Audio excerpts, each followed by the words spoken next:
Ao findar o labor desta vida, quando a morte ao teu lado chegar, que destino há de ter a tua alma? Qual será no futuro o teu lar? Como resultado dos avanços da medicina e de outros campos de conhecimento humano, as pessoas estão vivendo mais. Mas mais cedo ou mais tarde, a vida física chega ao fim, todos morrem. Deus que criou todas as coisas, como temos em Gênesis capítulo 1, versículo 1, nos diz em sua palavra escrita, a Bíblia, que a vida é breve. É comparada a um vapor que aparece por um instante e depois se desvanece, desaparece. Tiago capítulo 4, versículo 14. A vida é incerta e para muitas pessoas não é cheia de prazeres, mas de experiências estressantes, preocupantes e dolorosas. No entanto, a morte física não é o fim. Todos nós existiremos para sempre, na eternidade. Daqui a 1 milhão de anos, e por toda a eternidade, estaremos experimentando alegria inimaginável, bem-aventurança e paz no céu, na presença de Deus, como temos no Salmo 16, versículo 11, ou seremos separados dele para sempre. Como temos muitos versículos na Bíblia, os ímpios serão lançados no inferno, e todas as gentes que se esquecem de Deus. Temos isso no Salmo também. Por que as pessoas morrem? Porque há tantos problemas e sofrimentos no mundo. A causa da morte, problemas e sofrimento é o pecado. Deus é santo e deve punir o pecado. Todos pecamos contra Deus, quebramos seus mandamentos e merecemos o castigo eterno. Lemos em Hebreus capítulo 9, versículo 27, que aos homens está ordenado morrerem uma vez, vindo depois disto o juízo. Em Romanos capítulo 6, versículo 23, lemos que o salário do pecado é a morte, mas o dom gratuito de Deus é a vida eterna, por Cristo Jesus nosso Senhor. No entanto, Deus é amor. E em João capítulo 3, versículo 16, diz, porque Deus amou o mundo de tal maneira que deu o seu Filho unigênito, para que todo aquele que nele crê não pereça, mas tenha a vida eterna. Devemos apreciar este amor incondicional da parte de Deus, pois ele deu o seu Filho, o Senhor Jesus Cristo. O que havia de melhor? O seu Filho eterno. O Filho dele nunca foi criado.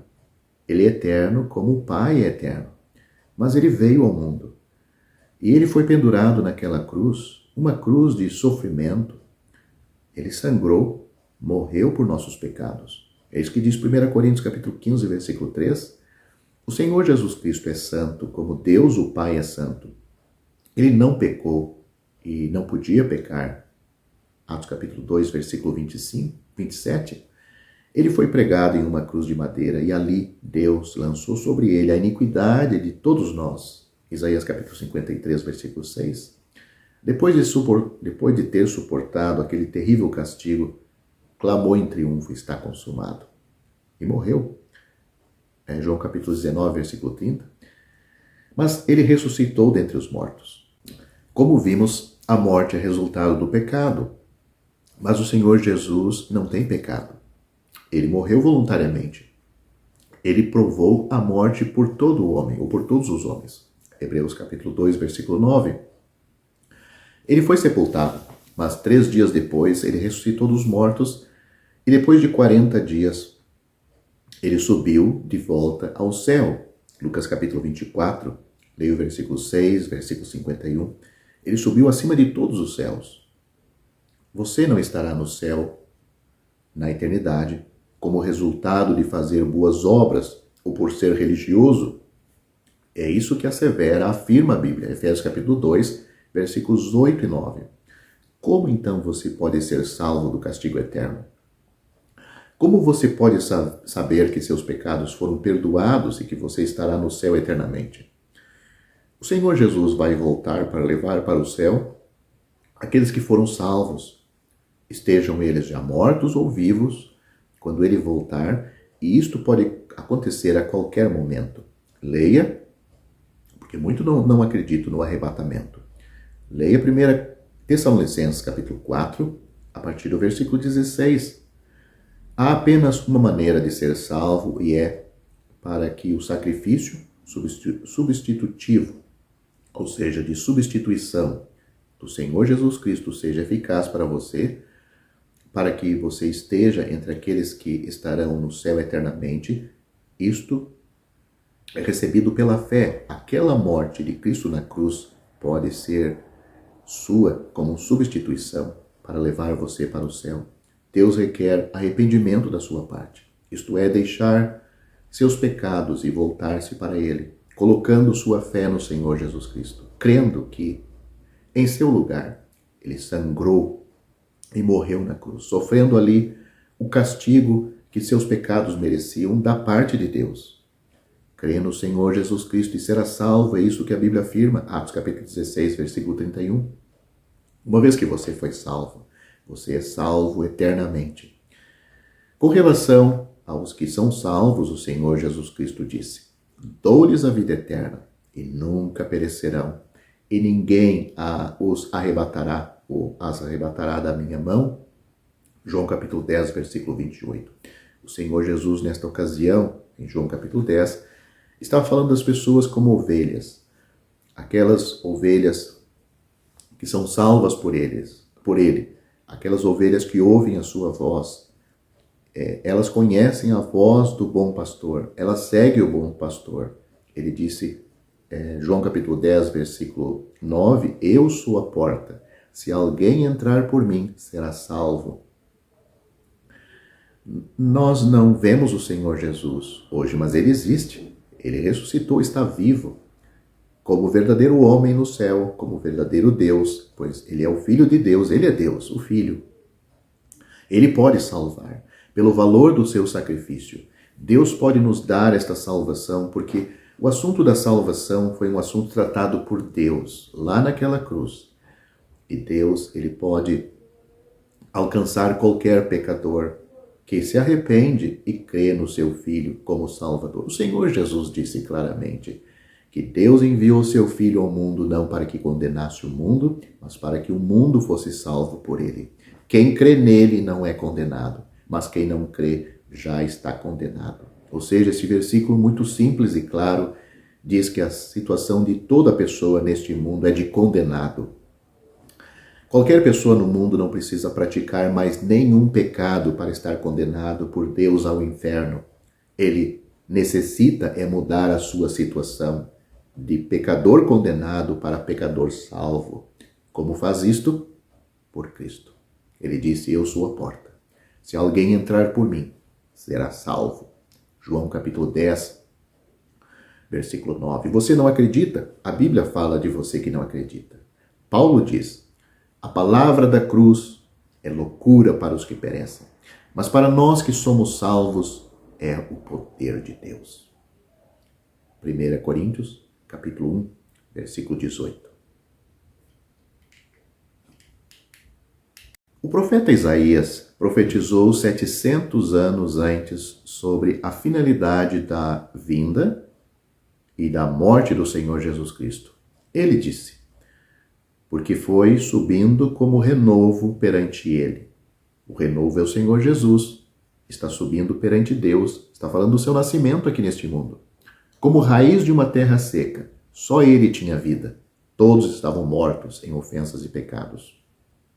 Não tinha beleza nem formosura, e olhando para nós, não havia boa aparência nele para que o desejássemos. Era desprezado e o mais rejeitado entre os homens, homem de dores, experimentado nos trabalhos, e como um de quem os homens escondiam o rosto, era desprezado e não fizemos dele caso algum. Mas ele foi ferido por causa das nossas transgressões. Isso está falando da cruz. Moído por causa das nossas iniquidades. O castigo que nos traz a paz estava sobre ele, e pelas suas pisaduras fomos sarados.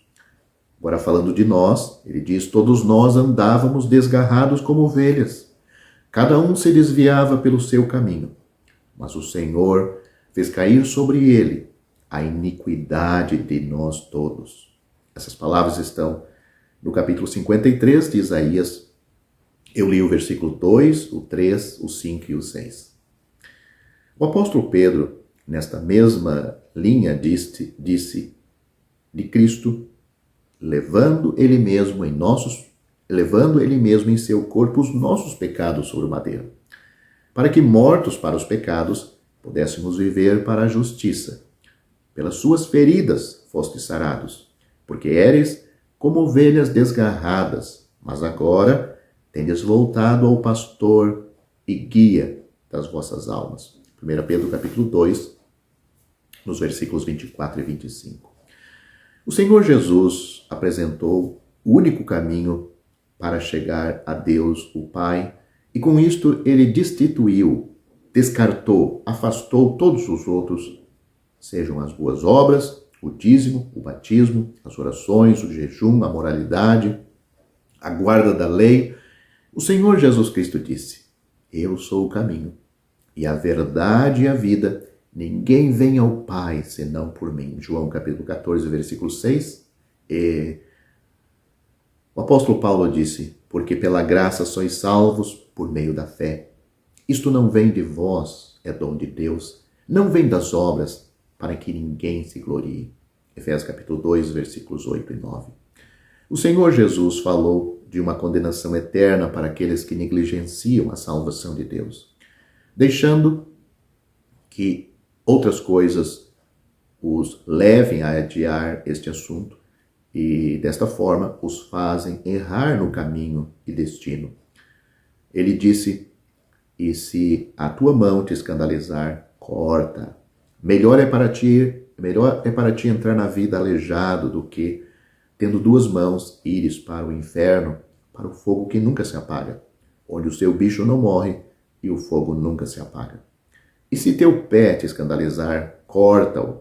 Melhor é para ti entrares coxo na vida do que, tendo dois pés, e seres lançados no inferno, no fogo que nunca se apaga, onde o seu bicho não morre e o fogo nunca se apaga. Isso está falando da consciência da pessoa. A pessoa no lago de fogo vai estar corpo, alma e espírito consciente. Ele continua dizendo: e se teu olho te escandalizar, lança-o fora. Melhor é para ti entrares no reino de Deus com um só olho, do que, tendo os dois olhos, seres lançado no fogo do inferno, onde o seu bicho não morre e o fogo nunca se apaga. Isso está em Marcos, capítulo 9, do versículo 43 a 48. Os tímidos e os fracos, ou seja, aqueles que têm medo de tomar a decisão pela salvação, serão lançados no lago de fogo. A Bíblia diz: quem vencer herderá todas as coisas. E eu serei seu Deus, ele será meu filho. Mas, quanto aos tímidos, e aos incrédulos, e aos abomináveis, e aos homicidas, e aos que se prostituem, e aos feiticeiros, e aos idólatras, e a todos os mentirosos, a sua parte será no lago que arde com fogo e enxofre, o que é a segunda morte. Apocalipse capítulo 21, versículos 7 e 8. Portanto, você que me ouve, saiba de uma coisa: se você partir desta vida sem a salvação, com certeza, tão certo como você está me ouvindo agora, você vai abrir os seus olhos no inferno. Seu corpo vai ser sepultado. Mas a verdadeira pessoa, a sua alma, o seu espírito, partem desta vida para a eternidade com apenas dois destinos: céu ou inferno. Não existe reencarnação. Você aceitando este fato ou não, a Bíblia é clara que aos homens está ordenado morrerem uma vez, vindo depois disto o juízo. A pessoa morre apenas uma vez. Não existe, a Bíblia não fala em reencarnação, fala de ressurreição, que são coisas diferentes. Ressurreição é a pessoa voltar para o seu mesmo corpo e ressuscitar a mesma pessoa no mesmo corpo. Reencarnação Existem várias linhas de pensamento que as pessoas, os espíritos, ficam vagando no ar, vagando em alguma esfera espiritual, mas como não foram boas, elas voltam para esta vida e reencarnam. Pode ser numa pessoa, tem aquela linha que diz que volta como um outro ser humano, como também pode reencarnar em qualquer outra coisa, até num animal. Tem lugares que eles não sacrificam os animais, porque pode ser um parente seu, ou qualquer outra pessoa importante que precisa cumprir aqui neste mundo o que faltou na sua vida anterior. Isto é bobagem. A Bíblia não apoia isto, não tem nenhuma parte na Bíblia. Alguns citam que há um versículo da Bíblia que o espírito volta a Deus que o deu. Volta no sentido que Deus não tem um monte de espírito guardado à sua volta para, enfim, mandar de volta para a terra. Volta para Deus no sentido que é Deus que define para onde a pessoa vai depois desta vida, céu ou inferno. Aqueles que foram salvos por meio do plano de salvação que Ele preparou para nós, Ele recebe no céu. Agora, aqueles que não aproveitaram da salvação que foi preparado pelo seu Filho, Ele envia esta pessoa para o inferno, a alma e o espírito no inferno. Um dia esses pecadores vão ressuscitar e vão comparecer diante do grande trono branco, que está registrado em Apocalipse capítulo 20, a partir do versículo 11. E ali, corpo, alma e espírito, essas pessoas vão ser lançadas agora no lago de fogo. Lá vão ser julgadas e elas vão receber um castigo conforme os seus pecados. Hoje no inferno, as pessoas sofrem de igual maneira. Talvez exista um sofrimento maior ainda do que o inferno. O lago de fogo, onde então as pessoas vão sofrer segundo o julgamento do Senhor Jesus, das suas vidas aqui, vão ser lançadas no lago de fogo por Ele. Leia Apocalipse capítulo 20, a partir do versículo 11, e tenha clareza. Se você não é salvo, você está indo para o inferno agora, e de lá sairá só para receber o seu corpo, no juízo final, para de lá ser lançado no lago de fogo. Será que você quer isto para si? Deus não quer. A Bíblia diz, Deus não tem prazer na morte do ímpio. Deus amou o mundo de tal maneira que deu o seu Filho unigênito, para que todo aquele que nele crê não pereça, mas tenha vida eterna. Deus enviou seu Filho ao mundo, não para que condenasse o mundo, mas para que o mundo fosse salvo por ele. Quem crê nele não é condenado. Mas note, quem não crê já está condenado, ou seja, você não precisa praticar mais nenhum pecado para ser condenado por Deus. Deus só espera que você seja salvo porque você já está condenado. Você precisa da salvação hoje, agora. E é possível, pela fé. Esta fé não é um processo de fé. É uma fé única depositada naquele Salvador que morreu por nós. E a Bíblia diz, quem crê no Filho tem a vida eterna. Imediatamente. Crê no Senhor Jesus Cristo e você será salvo.